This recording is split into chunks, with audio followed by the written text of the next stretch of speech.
Madam Speaker, I'd like to take a few minutes to talk about my personal account, like so many other members have, on the day of January 6th. I do so in a poetic, artistic form with the poem, A Bird's Eye View to Insurrection. The day started with the humdrum noises of a mundane process. Mahogany boxes were presented, paper shuffled, and gavels knocked. But the process of the day was everything. The hearing of voices, the counting of votes, the sum of democracy. I had a bird's eye view from the gallery. And on that day, we were in the final steps, the technocratic certification. We were electing a president. Meanwhile, at the ellipsis, at base camp, another scene ensued. A president spewed hateful lies. Violence was incited, and a fuse was lit. Alabama, Alaska, Arizona, stop. Objections were raised. Debates began, and passions heated. A text reads, Capitol Complex breached. I rest assured, I am in the safest place on earth, for the people's house has never fallen. I call my wife to tell her we are safe. No thought of danger permeates. I am convinced of my own safety, and I listen to more speeches. A text reads, Capitol Dome breached. Pence and Pelosi, Hoyer and McCarthy, one by one, they were escorted out. The debate continued. The people's representatives continued, and Jim McGovern presided. Debate yields to a prayer by the chaplain. I am uneasy. Fear is in the air, and the members evacuate the House floor. We dozen or so remain in the gallery, stranded. Banging, banging, banging on the doors. The insurrectionists are at the chamber. Gas masks are deployed. We are surrounded. Welch and Gomez, Crow and DeLauro, Himes and Costa, Thompson and Wild, Johnson and I. Together we flee, over chairs and under railings to the door. We are trapped. Bang, bang, bang. Bang, bang, bang. Get down. The orders rang. Guns, flash bombs, tear gas.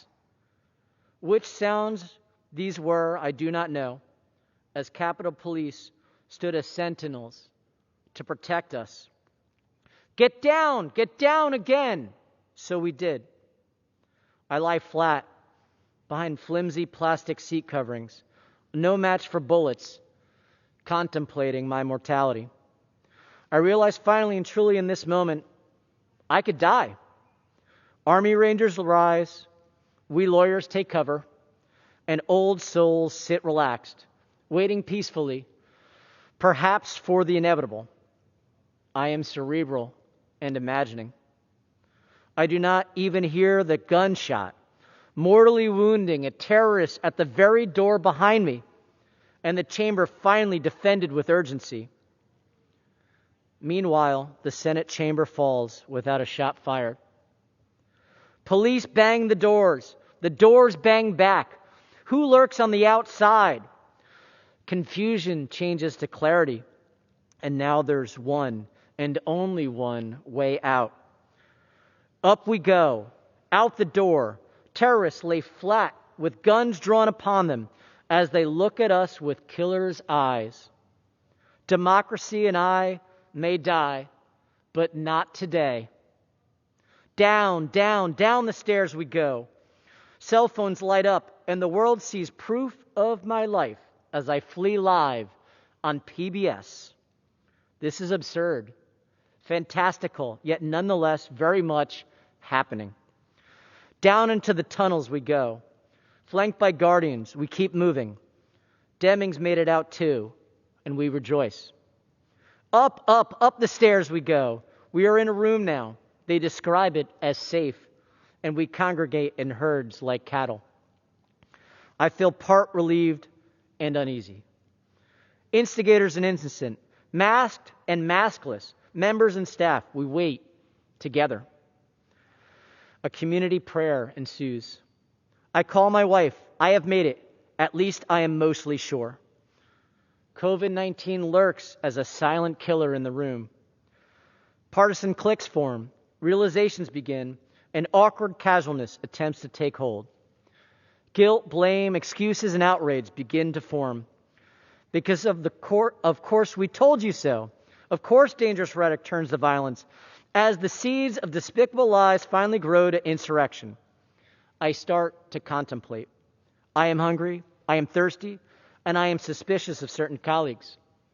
Gomez and I leave the safe room for our offices on gut feelings alone. I am vaccinated. I am eventually vindicated, as days later some colleagues are sick with COVID-19. Other colleagues gave it to them, maskless and without remorse. I return to our Rayburn secretary. I am greeted with anxious smiles. My staff is safe. We share the events of the great happening, the terrible. We watch the news. We see the mob in all its horror and the assailing of the Capitol walls. We are in disbelief. Capitol Police fight hand-to-hand combat. They are outnumbered and beaten by flags that say MAGA, Trump, and back the blue. There is a vicious irony. Now hunger reminds us. Snacks are procured. We ate creatively in fellowship. The hours go by in frightful minutes as our eyes remain glued to the television. Brave cooks open the cafeteria. Police keep their posts, and my staff remain safe in the Capitol offices with me. We finally have a real meal. The decision has been made. We will return to the chamber, and we will do our duty. Arizona receives its objection, and it goes down. Arkansas, California, Colorado go by as Pence picks up momentum. We have a standoff on Pennsylvania. Debates ensue. Liars are called out and angered. A second fight almost happens, but no one really wants to take on NFL linebacker Colin Allred. Midnight passes us as we wait. I venture forth. I return to the scene of the crimes, and again I watch the final mahogany boxes in motion. West Virginia, Wisconsin, Wyoming. Pence begins to conclude his remarks. There is a slight mix of anger and disappointment and resoluteness in his face. Pence fulfills his constitutional duty. Speaker Pelosi smiles slightly. She is graceful and marks the seriousness of the day's events. A domestic terrorist plot has been foiled. I am alive. The Congress is alive. And thank God Almighty, democracy is alive. America must remember this day. Learn from it, lest we repeat it. Thank you, Madam Speaker, and I yield back. The gentleman yields. Under the Speaker's announced policy of January 4th, 2021, the Chair recognizes the gentleman from Wisconsin, Mr. Grotham, for 30 minutes. Thank you. Before we deal with the purpose of this speech, I'd like to make some observation about changes that have been made the last few weeks and other rapid